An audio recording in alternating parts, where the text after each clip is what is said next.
Ever wondered how the world's tallest skyscrapers like the Burj Khalifa defy gravity, tame hurricane-force winds and shrugged-off earthquakes? These megastructures aren't just skyline showpieces, they're feats of engineering genius. Step inside the hidden world that keeps these giants standing tall and safe. Or here, think building a skyscraper is just stacking steel and glass higher. Think again. Supertalls demand mind-bending solutions to stop swaying in storms, absorb seismic shocks, and carry thousands of tons of weight without a creak. The real story isn't just about height, it's about the unseen engineering that makes the impossible possible. Or perhaps this: picture a tower so tall its top vanishes into the clouds. Now imagine the relentless forces trying to tear it down: gale winds, earthquakes, and the crushing weight of its own structure.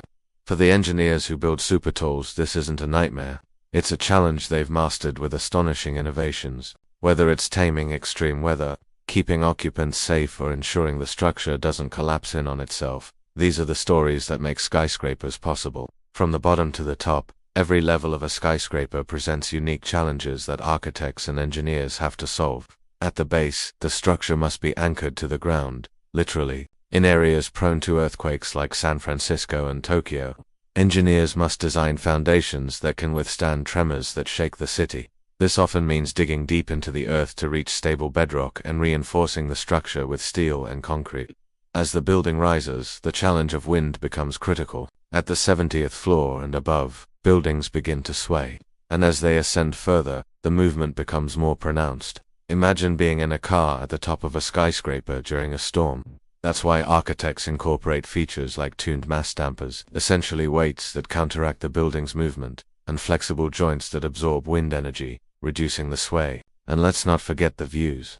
At the top of the building, you're hundreds of feet above the city, which means you're also hundreds of feet closer to the clouds. This poses a unique challenge for architects who have to design structures that can withstand the wind and rain that come with such an exposed location. But it's not just the elements you have to worry about. Earthquakes can also pose a serious threat to skyscrapers. That's why many buildings are built with base isolators, which are essentially rubber pads that allow the building to sway during an earthquake, reducing the amount of damage that occurs. Now let's talk about the most important part of any skyscraper: the elevator. Without reliable elevators, a skyscraper is just a really tall building.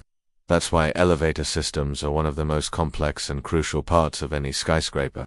They have to be able to move people and goods up and down safely and efficiently, often carrying thousands of people per day. So the next time you ride an elevator in a skyscraper, take a moment to appreciate the engineering that went into making it possible. It is a testament to human ingenuity, and a reminder that even the most daunting challenges can be overcome with a little bit of science, a lot of hard work, and a whole lot of steel. Skyscrapers are more than just buildings. They're feats of engineering and design that push the boundaries of what's possible. From the deepest foundations to the highest elevators, each element of a skyscraper tells a story of innovation and problem solving.